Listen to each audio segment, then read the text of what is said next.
Hello दोस्तों, veterans, नमस्कार। मैं दीवान सिंह। आज मेरे पास बहुत ही इम्पोर्टेंट कुछ कमेंट्स आए हुए हैं मेरे व्यूवर्स के, उनके बारे में बताऊंगा। एक तो कोई यूपीएस के बारे में आया है, जो अभी नई पेंशन स्कीम आई है। एक सत्येंद्र सिंह साहब का एक आया हुआ है, ईएमई वालों का 75 आदमियों का एक वो चला हुआ है केस एएफटी दिल्ली में।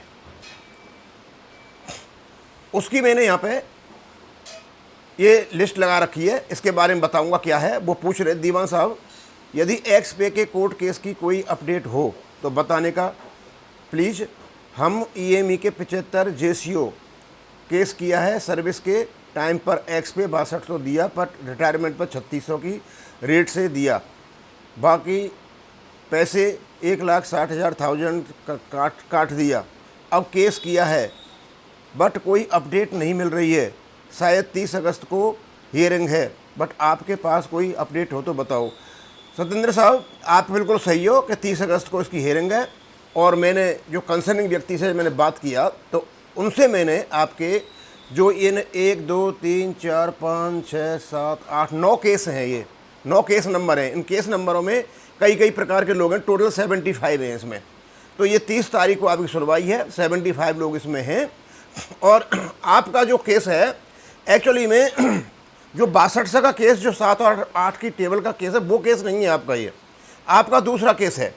आपने 10 मार्च 2003 से पहले का डिप्लोमा किया हुआ है, तो आप ईएमई ने माना है कि 10 मार्च 2003 के बाद जो एआईसीटी ने अप्रूव कर रखा उसको ये 6200 दे रहे हैं, उससे पहले वाले को 6200 नहीं दे रहे हैं। ये केस उससे बिल्कुल डिफरेंट है।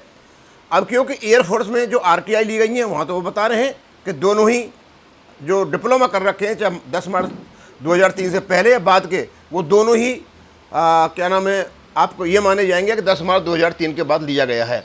अब आपने इतनी सी जानकारी पूछी थी कि वो केस की तारीख कब है, तो केस की तारीख आपकी 30 तारीख है। और दूसरा, ये लगभग वो केस है, मेरी बात हुई उनसे, क्योंकि जो पे कमीशन आया, 7th पे कमीशन लगभग लेट आता है वो, तो उसके बीच में जो 2016 के बाद जितने भी रिटायर हुए थे, ये सब सारे जितने भी केस लगे हुए हैं, ये 2016 के बाद के रिटायर लोगों के हैं, लिए हैं। लेकिन 7 और 8 टेबल जो है प्री 2016 और पोस्ट 2016 का कोई केस है। तो जब आपका डिप्लोमा उसके बराबर मान लिया जाएगा तो आपका तो ऑटोमेटिक ही हो जाएगा। ये कोई सुशील कुमार जी हैं, कहते हैं मेरे पिता 1997 बीएसएल रिटायर हुए थे, 2008 में उनका देहांत हो गया। अब मेरी माँ का 9,000 बेसिक पेंशन मिल रही है, क्या वो भी बढ़ेगी? सुशील कुमार जी की बात बताना चाहता हूँ। अभी 1 अप्रैल 2025 से यूपीएस लागू होगी। भाई ये 1 अप्रैल 2025 से जो पॉलिसी जो यूपीएस की लागू हो रही है, इसको पीछे वालों को आप कैसे लेकर के जाओगे? इसमें तो केवल जो एनपीएस वाले लोग थे, अभी जो सर्विस कर रहे हैं और रिटायर होंगे, उन पर ही लागू होगा। ओल्ड पेंशन स्कीम पर इसके कोई लेना देना नहीं है। 3 प्रकार की स्कीमें। आपके पिताजी ओल्ड पेंशन स्कीम यानी ओपीएस में रिटायर हुए हैं 1977 में, सभी हुआ करते थे। लेकिन 1 जनवरी 2004 से पहले जितने भी रिटायर हुए हैं वो ओपीएस में हुए हैं। 1 जनवरी 2004 के बाद आर्मड फोर्सेज को छोड़कर और जो हो रहे हैं वो एनपीएस में हो रहे हैं, उनका कंट्रीब्यूशन कटता है। ओपीएस में कोई कंट्रीब्यूशन नहीं कटता था, एनपीएस में कंट्रीब्यूशन कटता है। अब क्योंकि उसमें पेंशन बहुत कम थी, एनपीएस में ओल्ड पेंशन स्कीम की रेस्टोरेशन की मांग की जा रही थी कर्मचारियों के द्वारा, लेकिन वो तो गवर्नमेंट ने नहीं दिया। लेकिन उसकी जगह ले आई है यूपीएस, और उसमें पेंशन लगभग उतनी मिलती है जितनी ओल्ड पेंशन स्कीम में मिलती है। लेकिन उसका फर्क यह है कि उनका जो लंप सम में पैसा कटता है वो उनको वापस नहीं मिलेगा, और आपकी जो पेंशन है, ये आपकी पेंशन नहीं बढ़ेगी क्योंकि आप इसमें आते ही नहीं हो। नेक्स्ट है भरत सिंह, आपको कुछ मालूम नहीं, 60% पे का नहीं, उसी तरह पेंशन का 60% फैमिली पेंशन मिलेगा। भरत सिंह जी भैया, कहाँ से पढ़ते हो भाई? किस फैकल्टी से आते हो आप?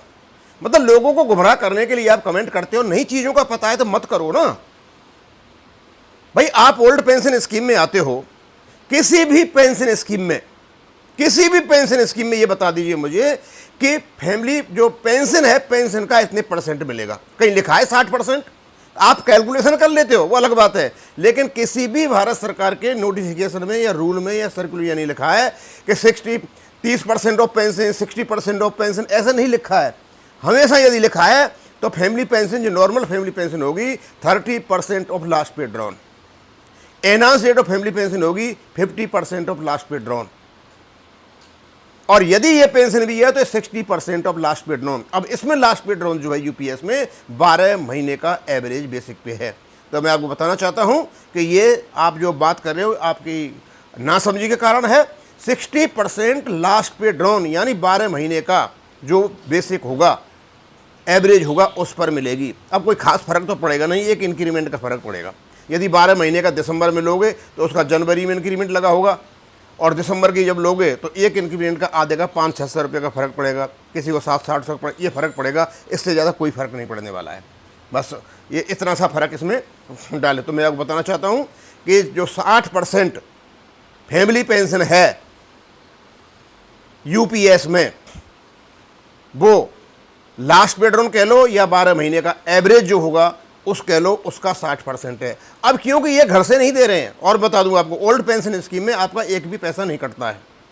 इनका पैसा कट रहा है हर महीने, 25 साल तक पैसा कटेगा इनका 10%, और वो भी बेसिक पे और डीए को मिला करके। वो जो पैसा इकट्ठा हो जाएगा उसमें से दे रहे हैं, ये घर से नहीं दे रहे हैं। इसलिए फैमिली की पेंशन बढ़ रही है, और इसमें फैमिली की जो पेंशन की समस्या है वो खत्म हो रही है। अपने नॉलेज को ठीक करें, और ये नॉलेज यही है कि 60% लास्ट पे ड्रॉन यानी 12 महीने का जो एवरेज होगा उसका मिलेगा। अब इसको मैं यहीं ख़त्म करूँगा। थैंक यू, धन्यवाद।